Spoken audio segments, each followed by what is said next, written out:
Alright, originally today, I already had plans set up for a different topic. However, I'm going to briefly touch on this topic first and then move on to the other topic. So, to start off, since Donald Trump announced his running for president, he's pretty much been viewed as a laughing stock by the establishment. And somehow, a lot of people buy into what the establishment is selling them. Um, Even though these same people were crying about the establishment. So now you finally get someone in there who's not the establishment, and you're going to listen to the establishment when this same establishment tells you, oh, this person's a bad person. Now, let's fast forward a bit. Or let's look back.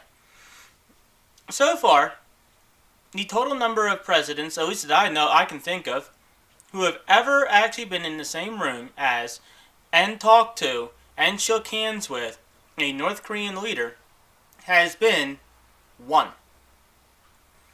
Now, everyone has been criticizing Trump for his fiery rhetoric, his Twitter wars, and saying, oh, he's leading us to World War III. And yet, with all of his fiery rhetoric, and with all of his Twitter warring on Twitter, back and forth, tit for tat, he is the only U.S. president that I can think of, at least, about. If I'm wrong, someone please correct me, who has sat down with a North Korean leader. Think about that for a second. We, as the country, at least the government of the United States, has a problem with North Korea. And we have not, for decades, had any diplomatic ties with North Korea. This is why any time that any U.S. citizens get kidnapped by North Korea, there's this whole relay operation going on between the U.S. and other nations in order to get them back, because the U.S. flat out doesn't talk to them. How the hell do you expect to get anything done, anything accomplished whatsoever, if you don't talk to the person you have a problem with? This is like you having a problem with your roommate, and you're not going to actually talk to him. You're just going to start punishing him. But you won't speak to him. You're not going to sit down and have a conversation with him. And then you wonder why nothing gets done. Now, that being said, personally, I believe that the U.S. has ulterior motives for pushing so hard for denuclearization, and the ulterior motive for that is, of course, the fewer nations that have nukes, the more powerful, effectively, the U.S. nukes are, because in a world where you're the only one with a gun, you're God. And the U.S. is very used to being able to either threaten military action and or use military action to pretty much make other smaller countries do where the hell we want them to do. The problem is, when a country has nuclear weapons and could either retaliate against you directly, or could retaliate against you in a tactical sense using smaller tactical nukes or shorter range, it makes it very difficult for you to now be a bully to them. If I were North Korea, for instance, and the U.S. were invading my country, I am under no illusion that my nukes are not getting through the U.S. defenses. So I would simply just plant a nuke in every one of my cities, and as the U.S. takes cities, I would simply then pull out, set off a nuke in the city that just got taken. With the scorched earth concept of, if I can't have that city, nobody can have that city. Are you sure you want to keep playing this game? So that'd be me personally. Not saying that that's what I'm planning on doing or anything. Obviously, I don't even have the resources to nuke anything. But if I was in Kim's position, that would be my take on the matter of this idea of nobody's going to win this, so don't even try. And that's pretty much been what nuclear deterrent has been all along. So the reason the U.S. pushes so hard to get nukes out of North Korea is that then the U.S. can be more intimidating to North Korea. Because one thing that North Korea has looked at, and this is the reason why North Korea has pushed so hard to get nukes, and now they have them to get more of them and to make them more effective, has been they've looked at other nations. So let's take a trip down memory lane for a moment. You have Iraq. The U.S. comes up with a reason to go invade, and the U.S. goes in and takes out Saddam Hussein. You have Libya. The U.S. that goes in and plays Air Force for the rebels. You have Syria. The U.S. goes and launches, military strikes against Syrian military targets. And then you also have empty promises from Ukraine, where Ukraine was in a unique position where, for a short time, Ukraine was one of the top nuclear superpowers. I think they were in the number 3 slot at one point based on numbers of nukes that they possessed.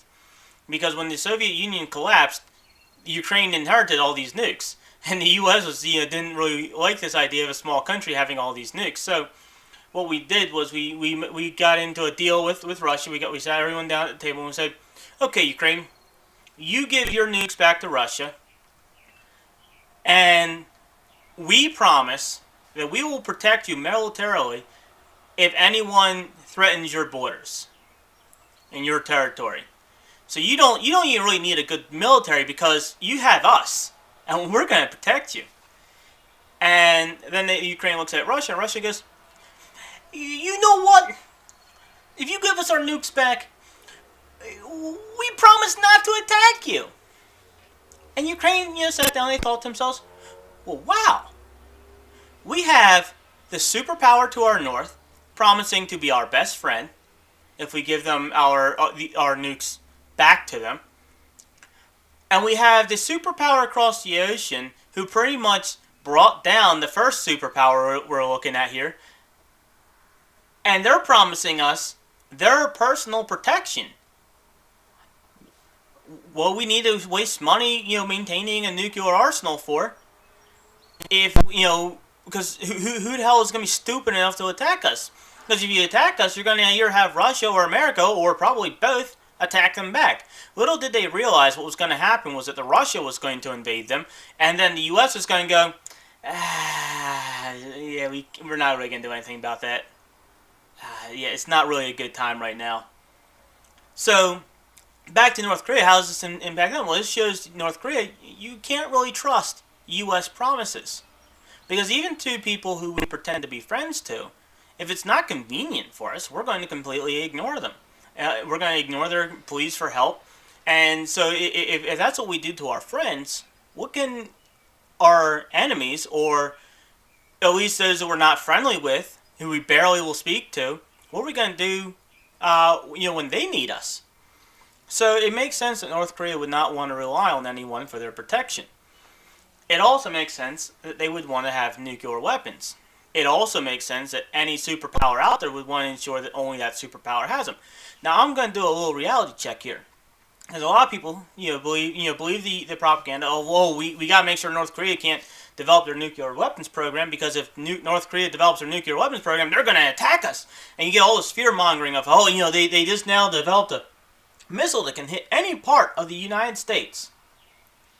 So, North Korea might be crazy, but they're not insane.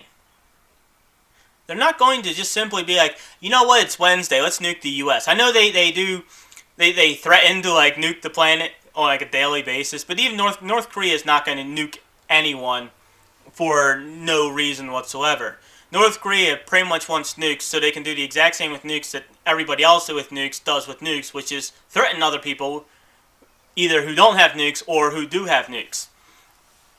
So, I believe that the U.S. is still, I believe that the U.S. citizens are still misguided in their faith in the government when the government tells them that how bad it is for North Korea to have nukes. Really, I think there's really no difference. The only difference is there's a lower chance of us getting killed, or more accurately, getting our soldiers killed and wasting our money going and fighting North Korea, because we're simply not going to fight a nuclear power.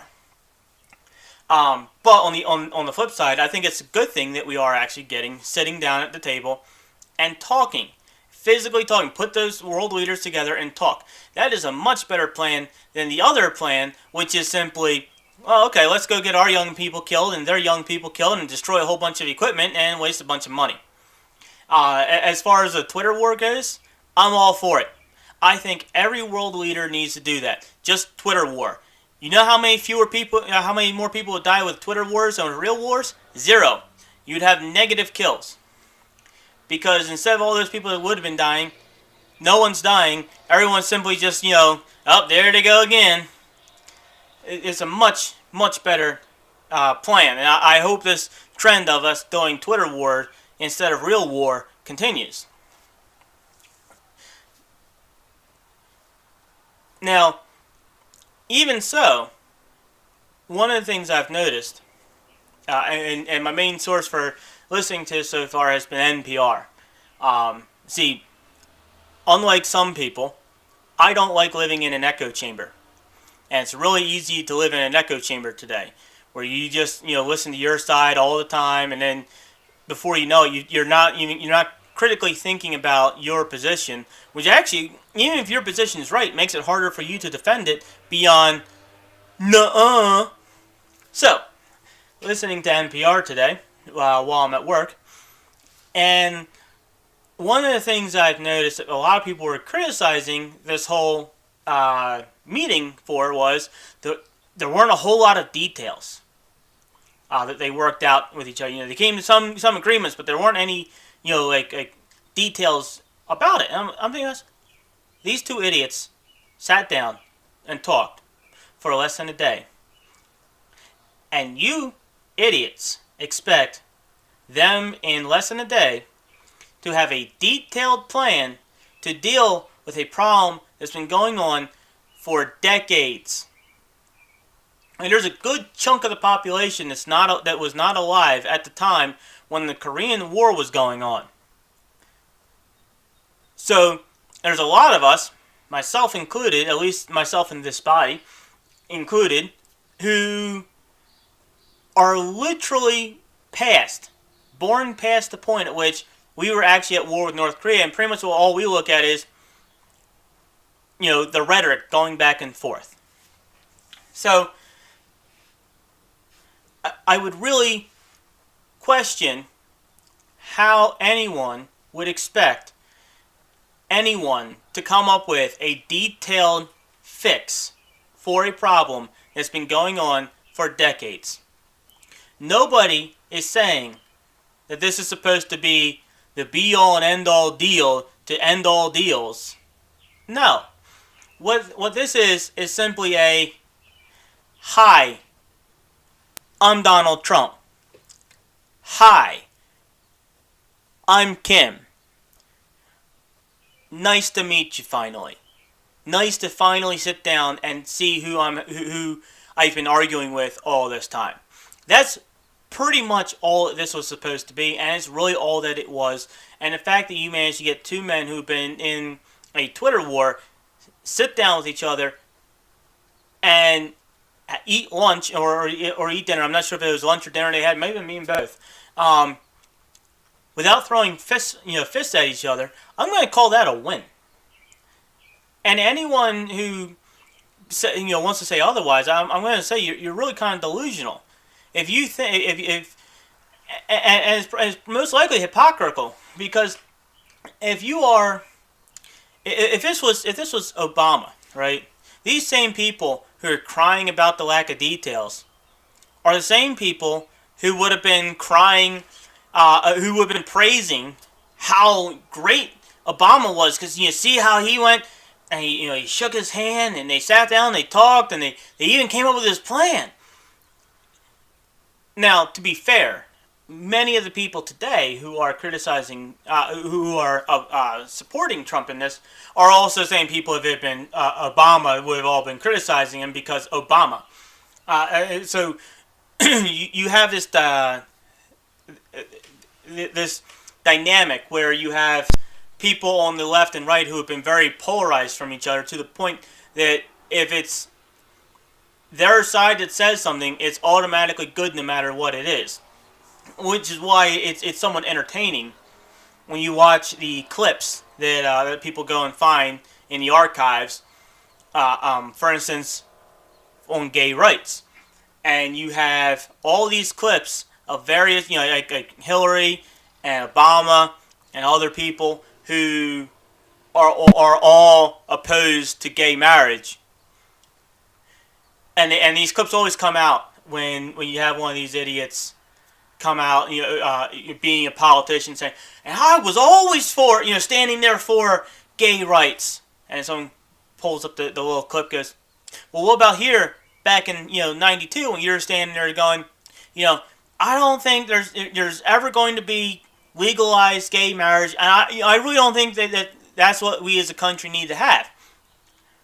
And then you have crickets. And the funny thing is that the people on the opposite side are going to hear something completely different.